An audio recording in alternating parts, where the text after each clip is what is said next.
From the banks of the Colorado River in Lake Mead to the homes and businesses in Southern Nevada, welcome to Water Smarts, the podcast pumping from the heart of Las Vegas, where we engage with the experts who keep the water flowing throughout Southern Nevada. I'm Bronson Mack.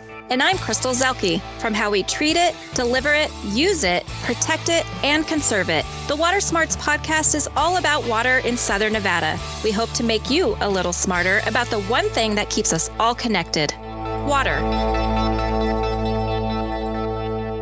Hey, Crystal, how are you today? I'm pretty good, Bronson. Trying to get through these allergies, the wind, the changing season. We're in summer now, it's about to get super uber hot. We've been doing this for almost 3 summers now, and I think every summer I talk about how much I hate summer. I know, and you're raised here in Las Vegas. This has been your home, and you don't like summer. Meanwhile, for me, I'm like, oh, finally, I have a place where I can go and warm up because I get so cold in the air-conditioned environments that we have here. So I'm a summer guy, even though I'm a sunburn guy, like most likely to sunburn out of anybody that is outside. So that's my only gripe that I have with summer. But you do bring up a good point when you talk about summer. First of all, summer watering, right? So you can water any day of the week except Sunday and not between 11 a.m. and 7 p.m. And let me ask you this, Crystal, do you need to water every day in summer, especially at the beginning of summer? Absolutely not, for a couple of reasons. One, it's just not that hot yet. So save those extra watering days for July and August when we're really in the thick of it. But also for water district customers especially, we have the excessive use charge now. And you just want to be careful as we're going into the different seasons where there's different thresholds for the season. And you don't want to water too much too quickly in summer and get hit by that on your bill. So really just tweak, add a day, see how your landscape's doing, and just kind of wait it out. I'm actually glad you brought up that excessive use charge. The Las Vegas Valley Water District implemented that excessive use charge at the beginning of this year. It's summertime. So the monthly water use threshold is 28,000 gallons a month. If you exceed 28,000 gallons, you're going to be paying an additional $9 per 1,000 gallons beyond that 28,000. So that really is baked into your outdoor water use. For the vast majority of residential homeowners and tenants, indoor water use, pretty much regardless of how many people you have in the house, is roughly 4,000 to 5,000 gallons a month. That's that first tier. That's the most affordable water that you pay for. And then everything beyond that first tier is going to be your outdoor water use. You just made a good point about the indoor water use. And just as a reminder to everybody, your indoor water gets recycled here. We can put that back into Lake Mead and use it again. But it's the outdoor water. And so this is why we focus so much on outdoor water conservation. And today we'll be talking about that with the city of Henderson and how we can all follow their lead to make some changes outdoors to conserve water. What a great segue, Crystal, because today, just like you said, we're going to be talking about what the city of Henderson is doing to save water at its parks and at its athletic fields. We have Preston Goodman, the municipal forester for the city of Henderson. Preston, welcome to the Water Smarts podcast. Thanks, Bronson. I'm glad to be here. Looking forward to it. Well, we are really glad to have you here. We love talking about trees. We know you are an expert, but before we get into this, I just got to ask you, because you probably have the coolest title I have ever heard, municipal forester. Can you just explain a little bit to our listeners about what that is and what you do for the city of Henderson as a municipal forester? Bronson, most people recognize the term forester as being related to the trees in the open forest. So municipal forester is just what it sounds like. I take care of all the trees within the city. So I'm the forester within the city bounds. I oversee approximately 30,000 trees for the city of Henderson. That's in our parks and around our facilities and our trails as well. I love that. That's so interesting. Preston, we talk a lot about the importance of trees on this podcast. In fact, we just did an episode called Speaking for the Trees with landscape experts from Star Nursery. And we did another episode a while back about protecting Las Vegas's urban forest. It's good to know there are professionals like you out there making sure our cities are protecting their urban forests. I know you work with Henderson's parks and ensure the recreational areas have shade, but you're also working to ensure the city is water smart. The city of Henderson's been doing a lot as a municipal agency to save water. Can you talk about the projects Henderson has completed or is working on to make sure its parks are water smart? Sure, Crystal. So in 2003 is when the drought really kicked in for everybody.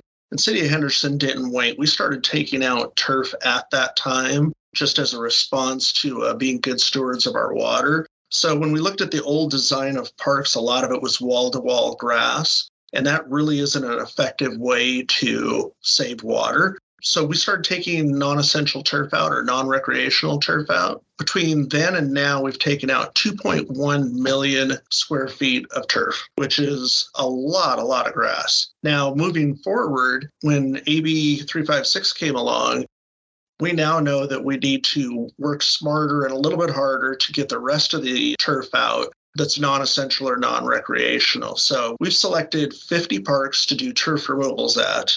We've also selected 20 parks that we're converting the turf from the cool season fescue over to a warm season grass, which is Bermuda. Every time we do one of the turf conversion projects, converting the grass from one to the Bermuda, it's 22 gallons per square foot when we do that. So that's huge. And we don't lose any fields. Our people don't lose any grass or play areas. We want to have places for people to recreate. That's our priority, but we also want to be good stewards of that water. And then the other thing we have, which is really great, is we run a completely computerized automated irrigation system. And we have 3 irrigation techs that oversee that.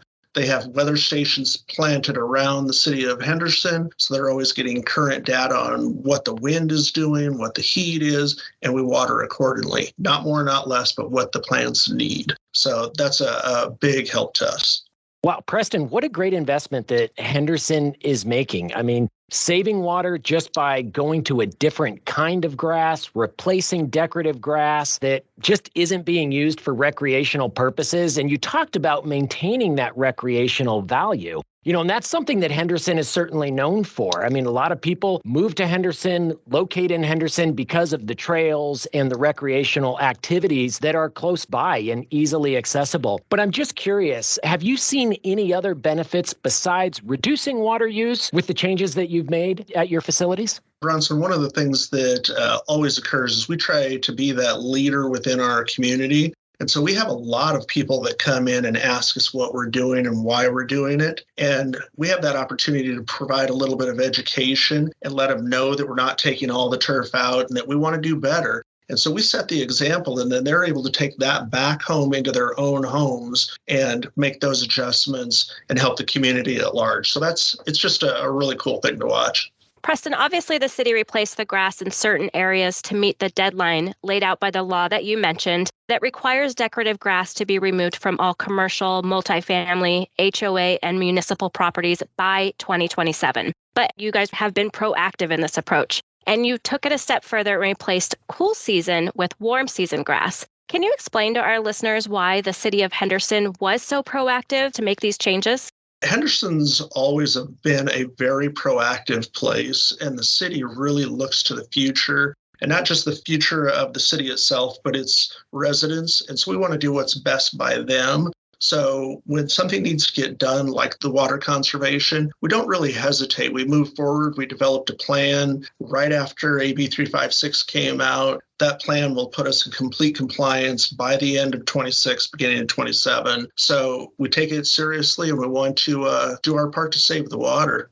And City of Henderson has participated in the SNWA's Water Smarts Landscape Rebate Program in order to help offset the costs of doing all these conversions, right? Correct. So that's been really nice because we worked with SNWA right from the beginning, mapped out all of our park areas, worked with their rebate program. So it's a nice help and assistance for us in the process. It won't pay for everything, but it is definitely a nice assistance to reach that ultimate goal.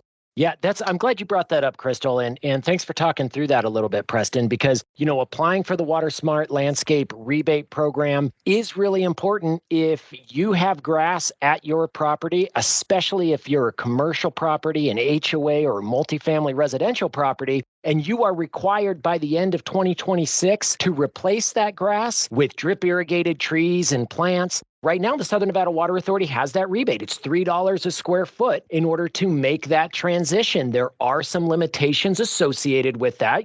$3 a square foot is for the first 10,000 square feet. And then you get $1.50 beyond that. Got to make sure that you've got the appropriate tree and plant coverage here. That tree canopy being so important to providing the shade over those areas that have been converted now from grass to water efficient landscaping. And I guess we should just clarify before we move on, this law that is associated with replacing non-functional grass, that decorative grass that nobody is walking on it except when they're pushing a lawnmower, that applies to commercial, multifamily, and HOA properties. If you're a homeowner and you have grass at your property, you aren't required to take out that grass, but we encourage you to do that. We encourage you to beautify your landscape. Bring those plants in, especially those flowering plants. The bees and the hummingbirds will thank you for that. So, Preston, is there anything you'd like our listeners to know about with regards to the City of Henderson's water-saving efforts? You've hit on a couple of them. I'd just like to impart a little bit more information to our listeners on some of the activities that you're doing there. And certainly, you're making these changes at the parks, but you're still able to use the park, right? It's still a functional use of that property, right? Yeah, Bronson. So at the end of the day, we want people to be able to come to the parks and recreate, whether it's a baseball game, a football game, or playing with a Frisbee in an open field. So those areas are not going anywhere. We're not removing all the grass. We will have fully open parks that are recreational. It's just the stuff that you walk on to mow that we're removing. And like I said, we're setting the example for our homeowners. Now, one thing the City of Henderson is doing is you mentioned that the $3 rebate goes down to $1.50 after 10,000 square feet. The City of Henderson's also applying $1.50 after you reach that 10,000 square foot mark for their commercial properties and HOAs. So we're back up to $3 for City of Henderson. So that's really great. And then the last thing would be, just to give it a little perspective, when we're done in 2026, we will have removed a lot of grass, saving water, 352 acre feet of water. To give you an idea, that's 174 and a half Olympic-sized swimming pools that we'll save annually.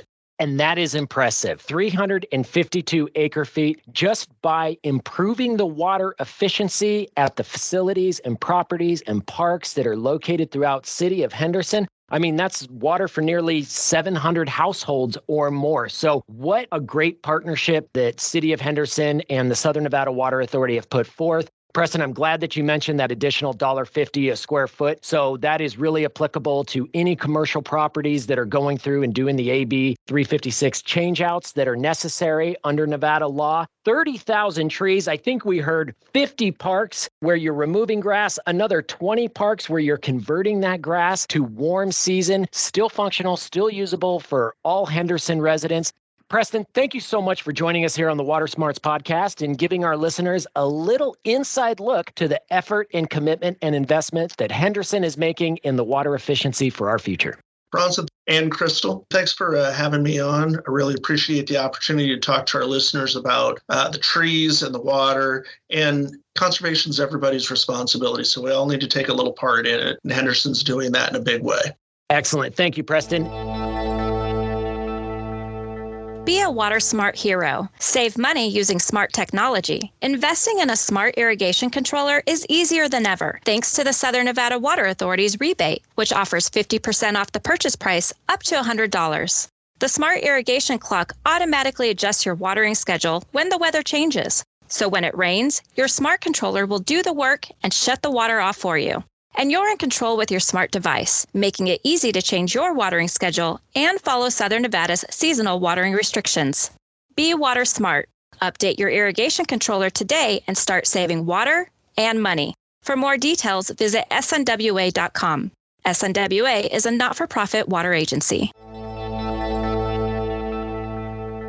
Well, Crystal, it was a short interview, but boy, did we pack in a lot of information there. I love hearing what the City of Henderson is doing over there to conserve water. I know. And, we didn't record this part, but off recording, you were talking about how wonderful Henderson looks. And I feel the same way when I go over there. And I live in Summerlin, and Summerlin is beautiful too. And all areas of town are making great improvements. Everybody's pulling together and doing their part. But Henderson it's just an older area of town, not all of it, but a lot of it. And they have those big established old trees. And I wish we had more of that on our side of town. Yeah, I hear you. I mean, I'm a West Side guy too. Grew up over there, Spring Valley, ride or die if you ask me. But I love to go over and visit Henderson, and you're absolutely right. I'm always impressed with the parks that they have, the amenities that they have. And, that's why it was one of the fastest growing cities in the United States, right alongside Las Vegas for many, many years. They've done a great job providing amenities to their residents. So everybody out there in Henderson, follow the city of Henderson's example and make sure that you are being water smart. Replace that useless grass, report that water waste when you see it, and of course, follow the seasonal watering restrictions, especially as we ramp up here into summer. You don't need to change that sprinkler clock right away. You can add your watering days as the temperature increases.